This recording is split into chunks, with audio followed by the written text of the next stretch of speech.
We have another call. Hello. This is a prepaid debit call from Danny Stone. To accept this call for subject to monitoring and may be recorded. Your call will now be protected. Thank you for using TTL. Hey, is this right? It is. Is this Danny Stone? Danny Stone? How you doing, man? Well, simply committed, not living a dream, no hostage, wish I was home decades ago. Oh, my wife Jessica's here.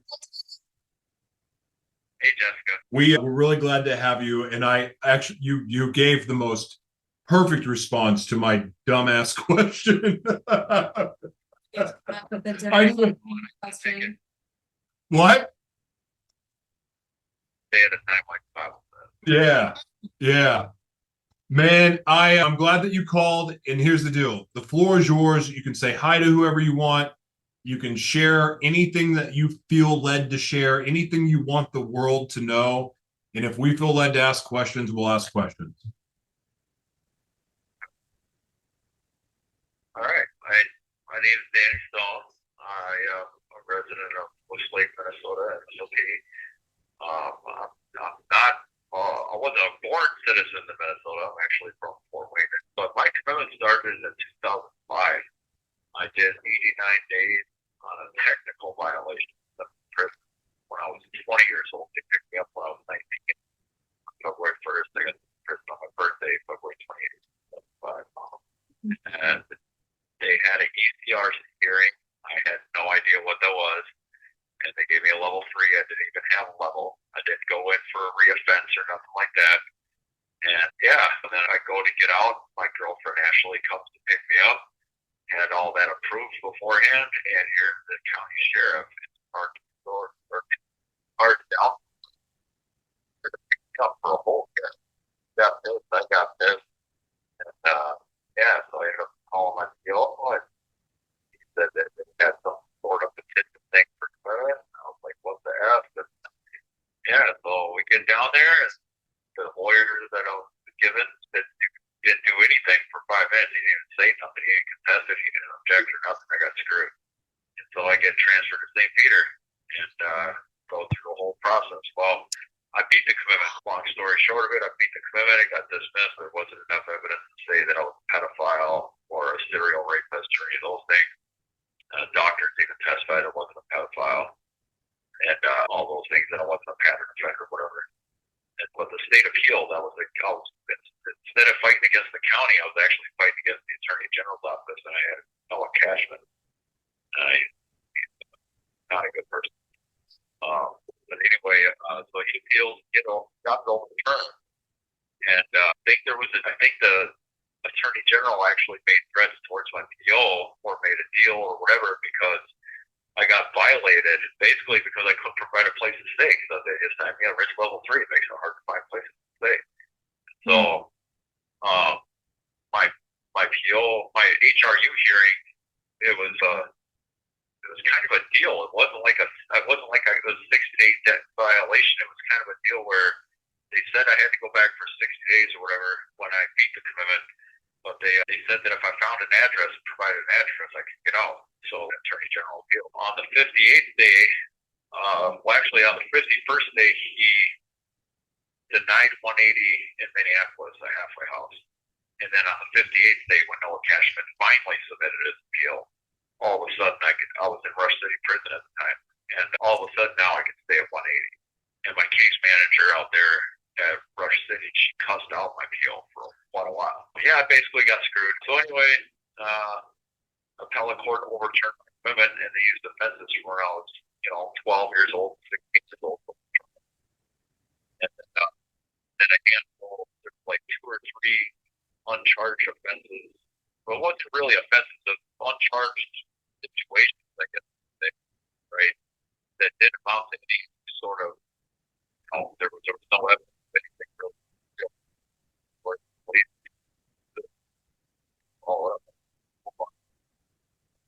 But when they brought in full record, other person,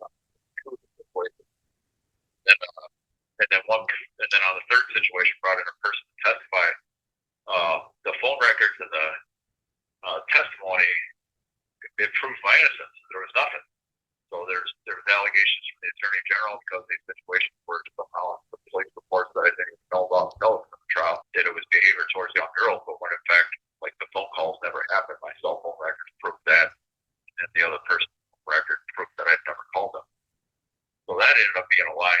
And then the situation with the person she was a friend of mine actually when I was in high school. I couldn't even hang out with my own friend without parental supervision.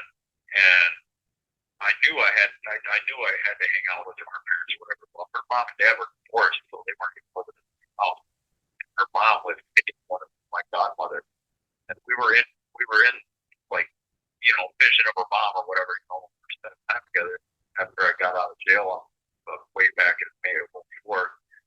But kicked us out of the house. It was like kids go have fun and they just about themselves and but we went out and just whatever and then so I can help mom give permission, whatever. I didn't really think about it, And we took off and we go hang out. Well, it's fun to go to her dad. So we support and dad had a big deal about it, and that ended up getting violated on it, a lot of violations back in court. So I did a little couple months in jail for that. They used that situation against me. Well, they brought her in to testify, and she testified that nothing sexual happened. I didn't force myself on her, nothing. You know what I mean? So they're making a big deal out of nothing. All because I got violated over spending time with her without parental supervision between her mom's house and her dad's house. How old were you then? But her mom knew we were together. So I was 19 and she was 17. So did her mom get in trouble? Because her mom's the grown up. Now this is crazy. Like her mom showed up to the trial when they were and that's one was my favorite and everything. Her mom, right? The girl's name was Brandy. Her mom, Jean, stood up and she's like, because my lawyer's secretary was right behind us and explained it to her, and she like German and something else. I mean, got a quick temper, and it was just nuts. But I don't know. Like, her testimony supported me not being sexually dangerous. I didn't force her to do anything.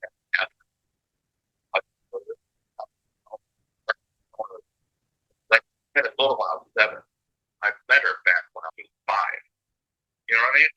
Yeah. So we weren't exactly the same age, but we were close. So I was hooking when I was 16. I was hooking up with 22-year-olds. It's that I lost my virginity on purpose. I was 14. She was 21. Like I'm the one that seduced her. And I know that sounds screwed up, but like you shouldn't though. I was over sexualized at that point and I knew too much about it. But like my dad knew and didn't say anything. I think he was probably proud of me as how screwed up it is. This whole situation screwed up. Like your situation screwed up, but these age gaps are so weird. Like even 13 to 16. Like how do you I don't know. I don't know what the right thing is, but this sounds like BS to me. You're not like you're lying. Your situation is BS. Wow. Yeah, it's crazy. Crazy. Once the sex fest when I was 12, right? I completed treatment. I wasn't sexually motivated. It was in my treatment helped, but it wasn't sexually motivated. Therapist felt that.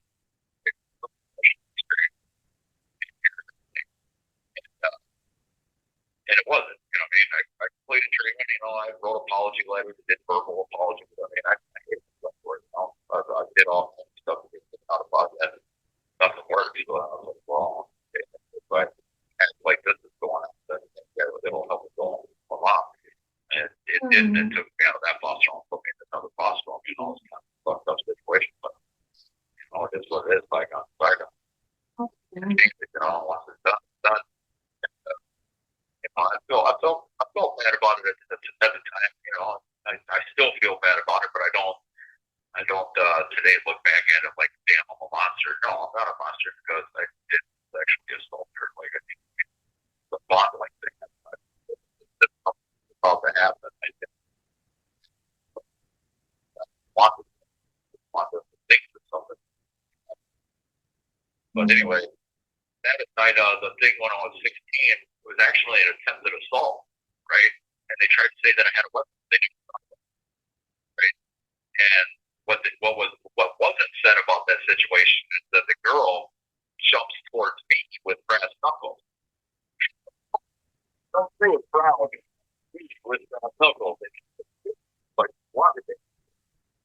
And when my phone rang,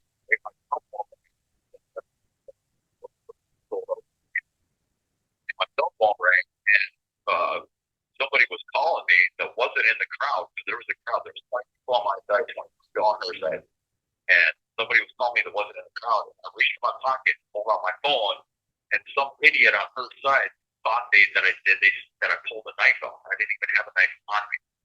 You know what I mean? But I still got charged because I was kind of a wild child, and I was known to have a knife on her. They looked at my mom's car. They went to the 4-H food stand. My foster mom used to run the food stand, and the second foster home, her name was Emma. And they went and checked her purse, sexual nature. However, it's still behavior with some girl. I was a teenager. Hello. Like a teenager's not allowed to talk to other kids. The way the teenage girls don't always get along. How many times do college kids leave to the high school parties that they just graduated from? Or how many high school kids go to the frat parties? Oh yeah, I did that. Yeah, I did both. And that's what you're explaining. So when I tell the, I'm speaking, go ahead. I'm going on a rant. It's okay. It's your time to talk. Yeah, it's your time. Sorry. I get all worked up. But I mean, like, I know what you mean there, right? Like when I was 7, You have 1 minute remaining. and like I sold a lot of weed over it. When I was over there, they called me up and said, like, "Donor, we can bring us some weed." But and that's what brought me around. That's what brought me around a girl that used against me.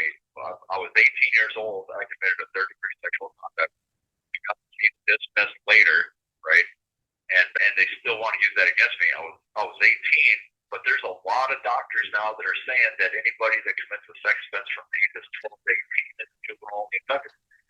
In that case, it's dismissed. I've been exonerated of the charges. The charges aren't even on my record, but for committed offense past the age of 18, ever. I was a senior in high school, even. Like, I was still in high school. You know what I mean? So, Wow. it's just, yeah.